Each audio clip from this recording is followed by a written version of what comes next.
Hello people, this is Sonali, the Melodramatic Bookworm. If you've been here before, welcome back, and if you're new to my channel, welcome to the Melodramatic Bookworm family.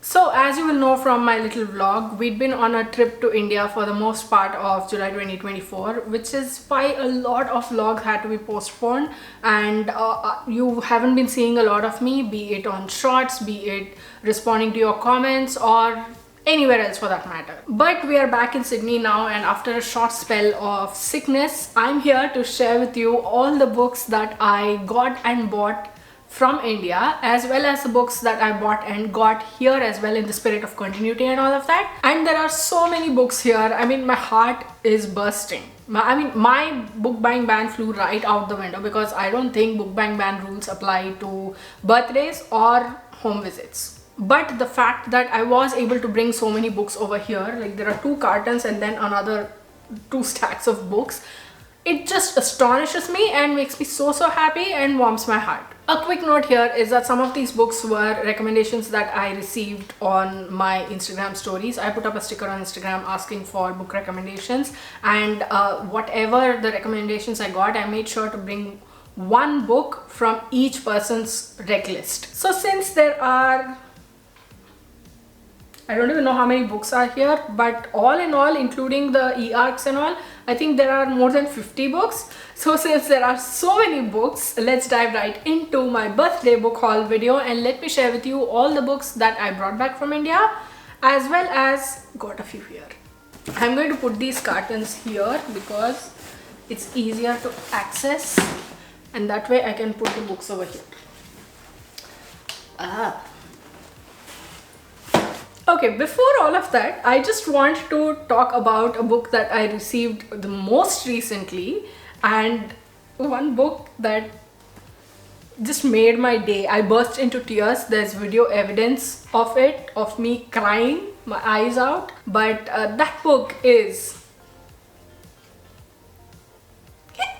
The Life Impossible by Matt Haig. You know how excited I was and am to have this book in my hands. Like, when it was announced, I went nuts, and this is without a doubt one of the most anticipated book of 2024 for me personally. I love that Canongate and Allen and Unwin were kind enough to oblige my request for this. Like, I can't even talk properly now that I have this in my hands, but oh my god. Okay, I wanted to talk about this in chronological order, so I will put it back where I took it from, but it will make an appearance again later. So this first set of books are books that I received as birthday gifts. Thank you to all of the amazing people who sent me these gifts. And these first 2 books were sent to me by Neetu, and thank you Neetu for these copies. The first book is Blue Sisters by Coco Mellis, and this is a book that's everywhere, and I was so sure of the fact that I was going to buy this book when I went back to India, but by the time I could buy it, Neetu sent me this. Other than the fact that this is about, I think, 4 sisters, one of them dies a la Little Women or something. I don't know much about this book, but I've heard that this is a heartbreaking read, and I am here for it. The other book that was sent to me by Neetu was Days at the Morisaki Bookshop by Satoshi Yagisawa and translated into English by Eric Ozawa. And do I need to know anything else other than the fact that it is set in a bookshop? Here for it, both of these books. The next book was sent to me by Sohini. Thank you Sohini for this copy, and this is a sequel to Days at the Morisaki Bookshop, and it's called More Days at the Morisaki Bookshop. Let me guess, this is set again in Morisaki and it follows More Days at the Morisaki Bookshop. I don't even know what I'm talking at this point. I'm that excited. So maybe this is something about the character from that coming back to this. I don't know if it's a duology or if it's going to be a trilogy, but I'm so glad to have these 2 books. Next is This book, this is the third in the Orisha trilogy by Tomi Adeyemi, and this is called Children of Anguish and Anarchy, and this wraps up the whole trilogy. The first one was Children of Blood and Bone, second one was Children of Virtue and Vengeance, and I was so excited to see that this book was coming out this year, and I wrote in and requested Pan Macmillan India whether they could send me this copy, and they obliged my request, and it's like a gift, which is why it's here in this section. I am so excited to read this. I will be reading this in September. You will be seeing it in my September 2024 TBR as well. Like, this wraps up the whole trilogy, and although I read the first two books, it feels like a long time ago, I need to revisit them before I can start reading this, and I'm so excited to dive back into that world. The next 5 books were from my book besties. As you've seen the India vlog, they came down to meet me in Hyderabad and they brought books. They came bearing gifts, and I was like, what did I do to deserve you? So these first 2 books were from Sunshine, and the first one is Heart Tantrums by Aisha Sarwari. Heart Tantrums and Brain Tumors, a tale of misogyny, marriage and Muslim feminism. When Aisha Sarwari moved to America as a young woman, she set out to create her own identity and story. Born in Uganda, she had never lived in South Asia, yet struggled to reconcile the cultural expectation to be a good Muslim girl with her desire for equality and acceptance. After she met Yasser, a Pakistani law student, they returned to their ancestral country and married. Little did they know that a brain tumor would become a near-lethal third wheel in their relationship. The cancer gnawed at Yasser's personality, provoking aggressive outbursts. Was the illness still the explanation for his violence, or had it become an excuse? Aisha began to see their marriage within a bigger picture of an oppressive society and of the tug between feminist principles and personal happiness. Oh my god, this... Now I want to go back. Anyway, so the next book that she gifted to me was In Other Words by Jhumpa Lahiri. I know I already have a paperback copy, and this she got me a hardcover. She was at a sale, a while ago. I think this was a couple of years ago, in fact, and she was at a sale and she saw In Other Words, and I was like, get that book for me. I don't care if I already have a copy of it. It's one of my favorite books of all time. I love it so much. Please get it for me. And she did. The next 3 books were from Chetra, and the first one was Cutting for Stone by Abraham Verghese. I have heard of Abraham Verghese. I have one of his books, which is The Covenant of Water, and that's it. I have never read his works before, and she thought I would love his work, and she got it for me. I think I hadn't told her that I had The Covenant of Water, and she got this, and she was very surprised when I told her, is this Cutting for Stone? She was like... And the second book is The Witches of Westwick by John Updike. John Updike is a classics author who I have not read before, and I am really looking forward to it because I have heard good things about his books. And the third book that she got me was a Marcus Zusak book. I have read and loved Marcus Zusak. I read the book Thief and I absolutely loved it. It's one of my favorite books of all time, and the book that she got for me was Getting the Girl, and I didn't know there was a book like this. So I'm extra grateful that she got me this book. 1, because it's a gift. 2, because it's a Marcus Zusak book that I'd never heard of before. So these next books, there are 6 books, were gifts from my husband, and some of them we bought there, some of them we bought here, and all of them I'm really excited to read. I keep saying this for every book, right? Okay, so the first book is I Who Have Never Known Men by Jacqueline Harpman, and this is about women who have been closed off in some place. There are no men over there, so when they come out into the world, they don't know how to behave or something like that, and how they are going to be able to cope with all of this. Like, they've been imprisoned and they've been watched over for so long, so there's going to be some kind of a disconnect between them in the outside world. So how they cope when they get out of that prison is what this is about. And I actually started reading this in ebook format. I was buddy reading this with a friend, but then we had to go on the trip and all of that and couldn't. So now I have this. There's going to be a lot of annotating, that much I'm sure.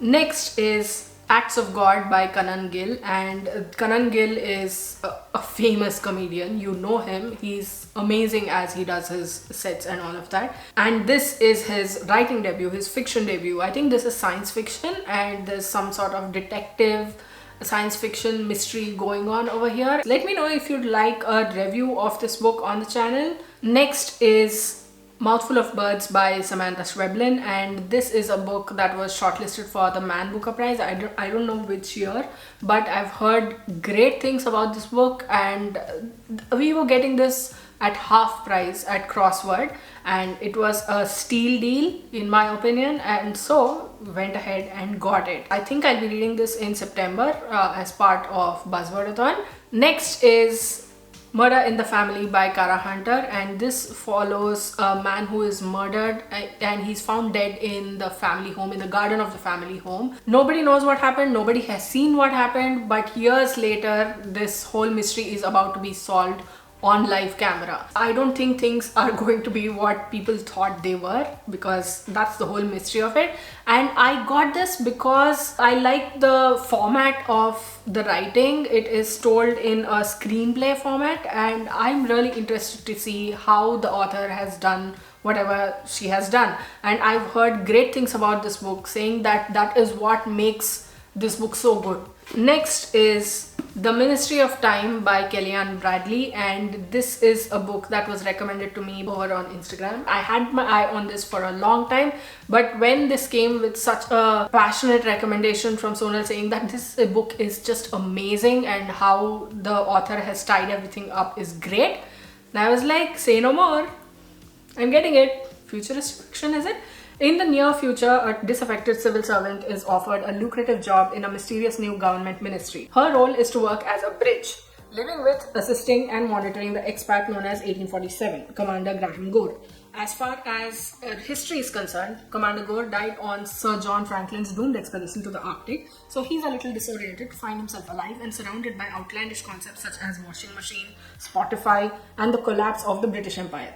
During a long sultry summer, he and his bridge moved from awkwardness to genuine friendship to something more. But as the true shape of the project that brought them together begins to emerge, Gore and the bridge are forced to confront their past choices and imagine futures. Can love triumph over the structures and histories that have shaped them? And how do you define history when history is living in your house? Next is This Is Going to Hurt by Adam Kay. It's a memoir sort of thing. It has diary entries from the author Adam Kay, who was a junior doctor, was or is, I'm not sure, but yes, scribbled in secret after endless days, sleepless nights and missed weekends, Adam Kay's diaries provide a no-holds-barred account of his time as a medic on the front line. And I've heard that this is funny, heartbreaking and everything in between, so I was like, yes, I need this book in my life. I wanted to know what it's about. Next was an e-arc that I received while I was there, and that is Textbook Romance by Kristen Bailey. I read it this month in August and I really enjoyed it. This is about an older woman who is in her early 40s, and she finds out that her husband is cheating when she's at another wedding, and she meets another man over there, a younger man over there, but they are like talking, bantering in a friendly sort of way. She has separated from her husband, she has kicked him out, and etc, etc. Months later, this fellow joins the school, and now they hit it off. How they come together, because you know, it's called romance, there's romance in the title itself, so I really enjoyed it. I will talk more about it in my August wrap up, so stay tuned for that. And then there are the set of books that I bought for myself, and the first set that I bought as soon as I went back were these 3 books. The first one is a hardcover of The Book of Everlasting Things by Achal Malhotra. I have the e-copy, but I knew I was going to annotate it, I was going to tab it, I need to write in it, so I got a copy of the book and I am going to read this very, very soon. I'm going to buddy read this with a friend and I'm so looking forward to it. I've heard great things about this book. There have been a couple of people saying that read it, you like it, read it, you like it, but I haven't.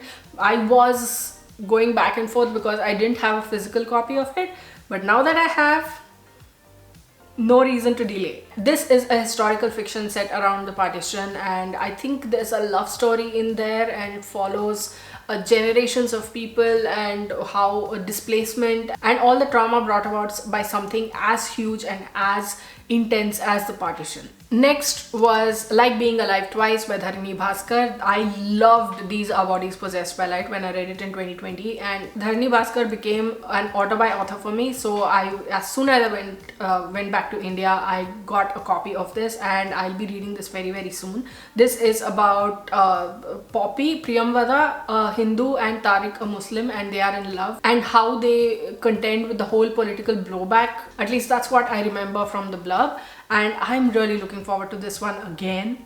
Next is Cockatoo by Yashraj Goswami. When this released, I was here, and I emailed Pan Macmillan Australia and asked them that, hey, there's this book called Cockatoo, do you think it was in your, I don't remember which email I saw it in and all that. They were like, it must be Pan Macmillan India. And I was like, oh damn. This collection of short stories about liberation and the fight for being oneself, I was so taken in by, and as soon as I went there, these were the 3 books that I bought. I knew I wanted to get this without a doubt, and here we are. And then this next set of books are book recommendations from Instagram, like I was mentioning to you about. And the first one is Around the Hearth, Khasi Legends, Folktales of India, and this sounds so good. This was recommended to me by a subscriber turned friend, and she has the most amazing recommendations. So when she recommended this to me, I was like, say no more. Next was In Memoriam by Alice Wynne, and this is a historical fiction, a love story between 2 men, and I have heard a lot of amazing things about this book, but when this came up in the recommendations, and I was like, this is my sign and I need to get it. Apparently this is a tragedy, and oh my god, okay.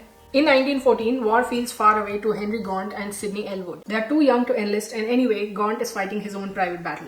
An all-consuming infatuation with the dreamy, poetic Elwood, not having a clue that his best friend is in love with him, and always has been.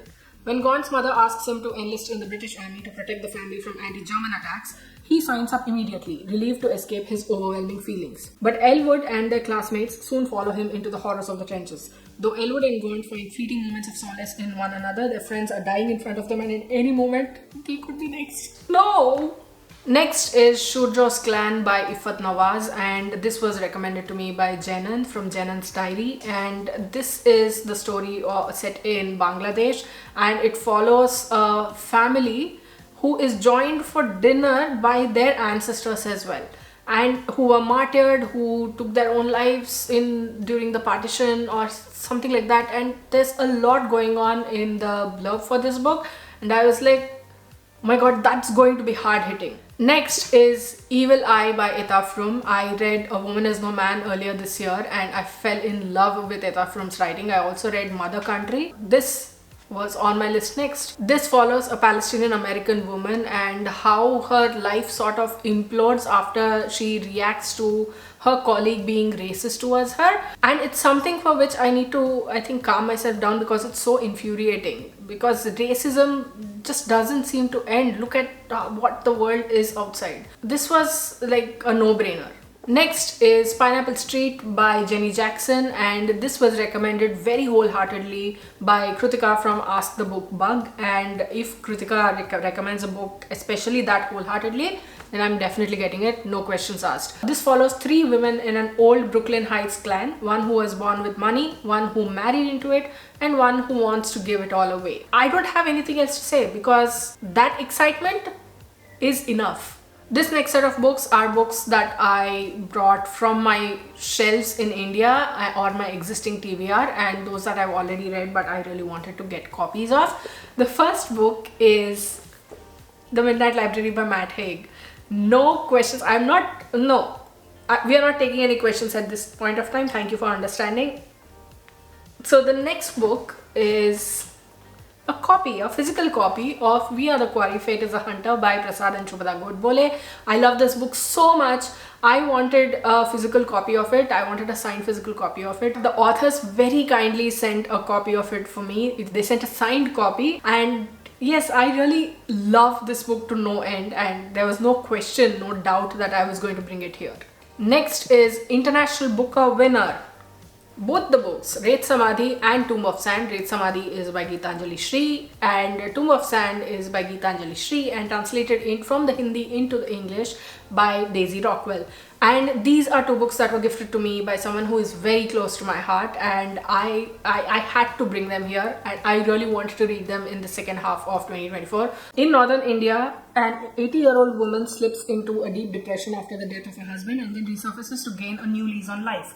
Her determination to fly in the face of convention, including striking up a friendship with a transgender person, confuses her bohemian daughter, who is used to thinking of herself as the more modern of the two. To her family's consternation, Ma insists on traveling to Pakistan, simultaneously confronting the unresolved trauma of her teenage experiences of partition and re-evaluating what it means to be a mother, a daughter, a woman, a feminist. Next is this book, The Deccan Power Play by Amar Devulapalli, and this is a very special book because my father-in-law worked on this book and I am super excited to read it and to find out more about what this whole Deccan Power Play is all about. Next is Daughters of Char Chinar by Almas Hussain, and this was recommended to me by Neetu, and I have put this on my shelves and it has stayed there. I haven't been able to read it, but this time I was like, Pakka, I'm going to read this without a doubt, and that's why I brought it over. This is about two sisters, two twins, who are hidden away from the gaze of men by their slain mother's relatives. Their powerful father, Kazi, had abandoned them at birth. Poor and unguarded, the sisters built a secret world of their own, educating themselves and even finding like-minded suitors in a land where love is forbidden. When the need arises, their father returns to reclaim them. He has killed a man. The Jirga Council demands a virgin to atone for his crime. Oh, okay, this is going to piss me off. I can feel it. I can feel that anger. Next is Unaccustomed Earth. You know why this is in a cover? I put this in a cover last time when we were coming here to Sydney the first time around, intending to bring this with me, but I wasn't able to, so I had to take it out of the suitcase at that time. If it's meant to be, I don't think I need to give you any reason other than the fact that this is written by Jhumpa Lahiri and it's a short story collection by one of my favorite authors of all time, so that's that. Next is Loss by Siddharth Dhanwant Shangvi, and this is a story of loss and grief, and I think the author lost his father, and I've heard great things about this. I got this I think in 2022 itself, and with the express intention of reading it at that time, but I was not able to because we had to come here in a hurry and all of that. But this time I was very specific and I was like, I need to read this book. I want to read what it says about grief. Next is Regarding the Pain of Others by Susan Sontag, and this was also gifted to me by the very dear friend who gifted Tomb of Sand and Ret Samadhi to me. And this is, in this unflinching essay, Susan Sontag examines the uses and meanings of images, from inspiring dissent to fostering violence to creating apathy. And through this lens, she considers the nature of war, the limits of sympathy, and the obligations of conscience. I had actually started reading it a while ago and I read 18 pages. There's even a bookmark over here, but I never was able to move forward, but this time we're doing it. Next is Indian Summer by Alex von Tunzelmann, and this is a book that I remember very clearly. Jyotsna from Jyotsna's Bookscapades recommended this so wholeheartedly. She says that it's non-fiction, but it reads like a thriller, and I bought it immediately, instantly, after listening to her gush about this book. This is about the secret history of the end of an empire, and this surrounds the independence of India and around the partition and all of that. Next is The 40 Rules of Love by Elif Shafak, and this has also been on my TBR for ages now, and I'm just a tad bit ashamed that I have not read Elif Shafak yet, because I have heard amazing things about it, about her and her writing, and I do see her posts on social media from time to time, and they are close to my heart for a different reason. So I was like, okay, now I need to get started with Elif Shafak's works. So I want to start with her most famous work. The 40 Rules of Love was there. This is about Ella Rubinstein has a husband, 3 teenage children, and a pleasant home. Everything that should make her confident and fulfilled. Yet there is an emptiness at the heart of Ella's life, an emptiness once filled by love. So when Ella reads a manuscript about the 13th century Sufi poet Rumi and Shams of Tabriz and his 40 rules of life and love, she is shocked out of herself. Turning her back on her family, she embarks on a journey to meet the mysterious author of this work. It is a quest infused with Sufi mysticism and verse, taking Ella and us into an exotic world where faith and love are heartbreakingly explored. So there is the other one, okay. Next is a book that I wanted to read in the first half of 2024, but I realized very soon that I needed to have a copy of it for myself, because I would have to highlight and annotate a lot of this because I was not going to remember it otherwise, and that is India, A History from the Earliest Civilizations to the Boom of the 21st Century by John Key. And this is a book that I borrowed from the library as well, and then I kept it for like 6 weeks or something, 6 or 9 weeks or something, and then gave it back without reading it. Next is Know My Name by Chanel Miller. This is another book that I started reading. I got it from the library here, started reading but left halfway through because of various reasons. But this is Chanel Miller's story of how she endured sexual abuse at Stanford, and this is her reclaiming her name. And I know that this is going to be very hard hitting, but I've also heard that it, in a way, it also gives hope. Next is Bird by Bird by Anne Lamott. This is about writing and life, and these are certain instructions on writing, and this is one of the most well-loved books about writing and about where you can learn from how to write better and the like. So I was like, I know I need to get this book. I mean, I don't like the cover, it's a little like nails on chalkboard kind, so, but we'll do something about it. The book itself, however, if it gives me value, I'm going to sing its praises. Next is Undertow by Janvi Barua, and this is a story set in Bengaluru and then it moves to Assam. I don't know much about this book except that it's about family and home and dealing with the outside world or something like that, and I'm really looking forward to it. This is one book that, okay, words are escaping my mouth without me even knowing it, but this is one book that I was really looking forward to even when I was back in India, and I could not bring it at the time, but now I was like, this is a book that I'm definitely getting. There was a list of books, okay? There was a list of 100 or so books. Then I had to cull the list, and here we are. Next is Daughters of the Sun by Ira Mukhoti, and this is a book that I started reading, I think in June, but I got about 31% in, and then I somehow couldn't move forward. Then I was like, we're anyway going to India, I'm going to get a copy of this book, the copy that I had in India. This is a book about the Mughal women. I really like the writing, the way the author has portrayed these women and the way she has portrayed the power of these women. They held a lot of power in the Mughal courts. And I'm going to restart reading this obviously, and this time, since it's a hardcover, this is a hard copy, annotations will come. Next is Calypso by David Sedaris, and this is an author who I've never read before, but I've heard amazing things about this book. This we bought in Melbourne in 2019 and I have not read it yet. But I've heard that this is such a funny, humorous, witty book, and it's sort of irreverent as well. So I thought, why not bring it and read it, because in this time of strife in the world, look at how the world is, I need something to make me laugh. So maybe that book can be this. This is beach reading for people who detest beaches. Required reading for those who loathe small talk and love a good humor joke. Calypso is simultaneously Sedaris' darkest and warmest book yet, and it just might be his very best. Okay. Next is this one, The Book of Elsewhere by Keanu Reeves and China Mieville. I don't know anything about this book. To be very honest, this was a cover by Keanu Reeves, and I was like, give me this book.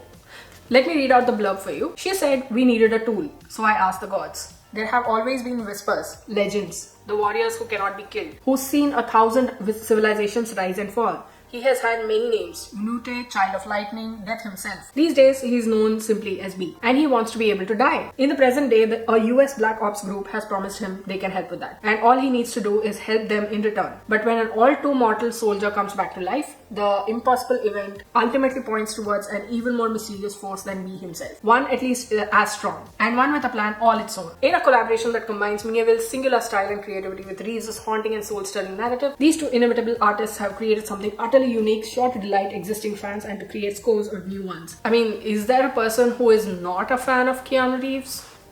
Now on to the Netgalley ARCs. First is House of Frank by Kay Sinclair. This is an imprint of Bindery Books, I think. EasyCat is a bookstagrammer. His name is Jason Headley and he runs the account called EasyCat, and it's coming through his imprint, and I'm really looking forward to reading this. When I saw that it was available on Netgalley, I was like, I need this. Okay, so the next Netgalley arc is The Wobbler by Sarah Beth Durst, and this is releasing in 2025. So I have put it on my next month's TBR, but since the release is a ways away, I think, okay, I'm getting ahead of myself, but this is about someone who flits from town to town, but now she's tired and she realizes that there's a town in Massachusetts, America, where there's some force that's not letting the residents leave. Her interest is piqued and now she wants to find out what exactly is going on and whether that is going to affect her as well.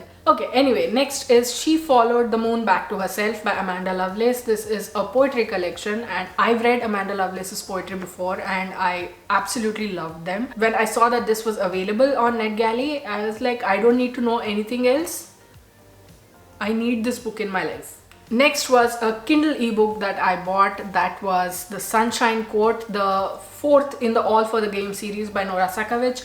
The All for the Game trilogy that I read in 2022 I really enjoyed it. I liked the way it was written. It followed the lives of a bunch of teenagers and early new adults, but I really enjoyed the trilogy as a whole. So when I saw that a new book is here, I was like, hold on, I need to get a copy of this. I don't think a paperback is available for this book, but Kindle is enough.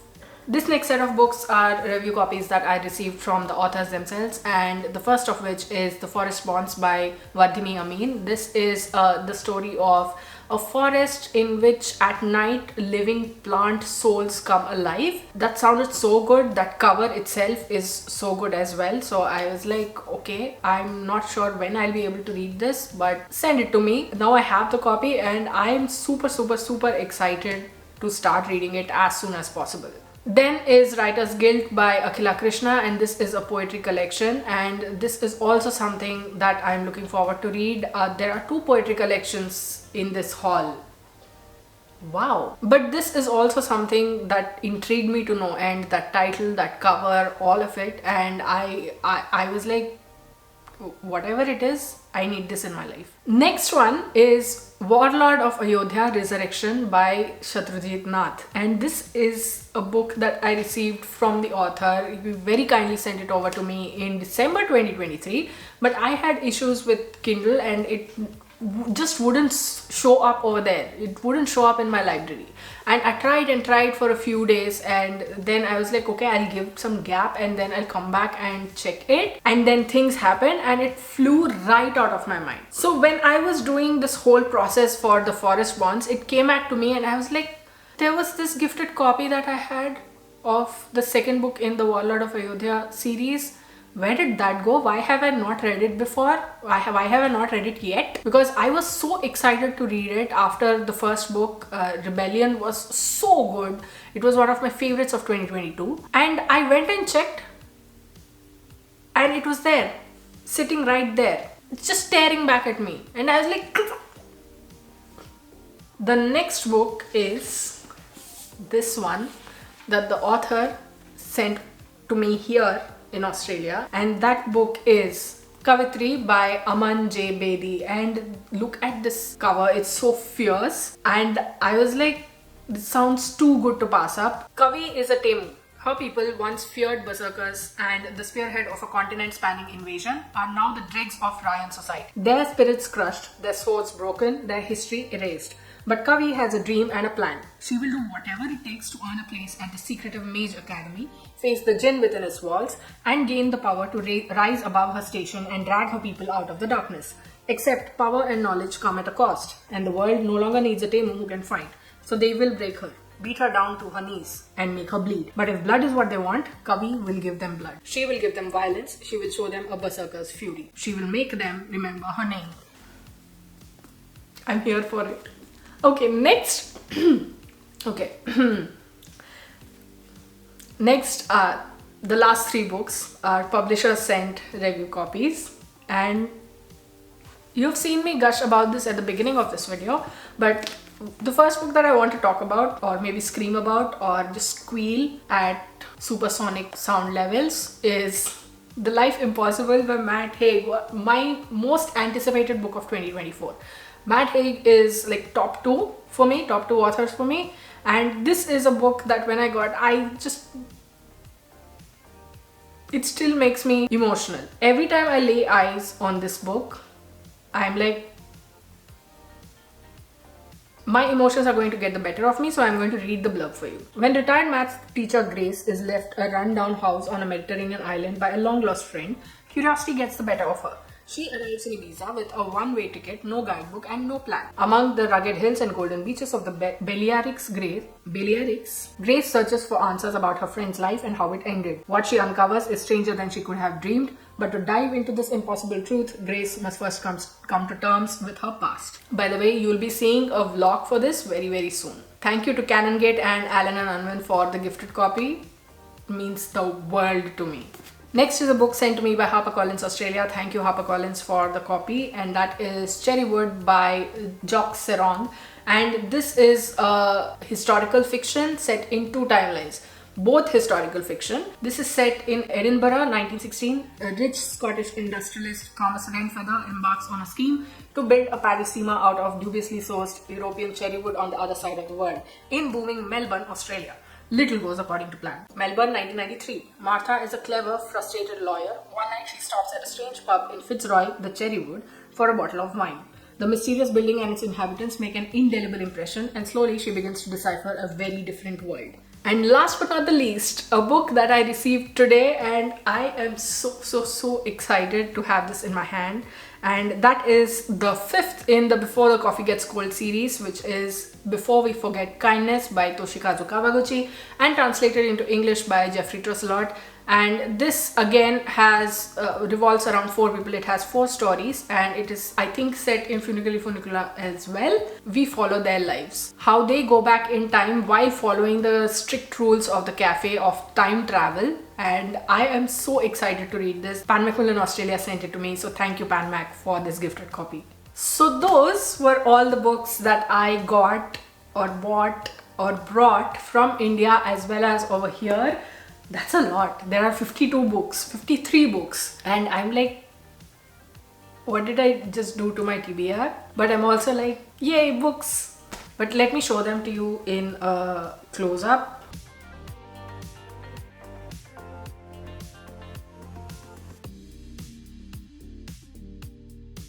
So what did you think of my birthday book haul? Have you read any of these books? Do you want to read any of them? And what books did you buy recently? Let me know in the comments below. I'd love to hear from you.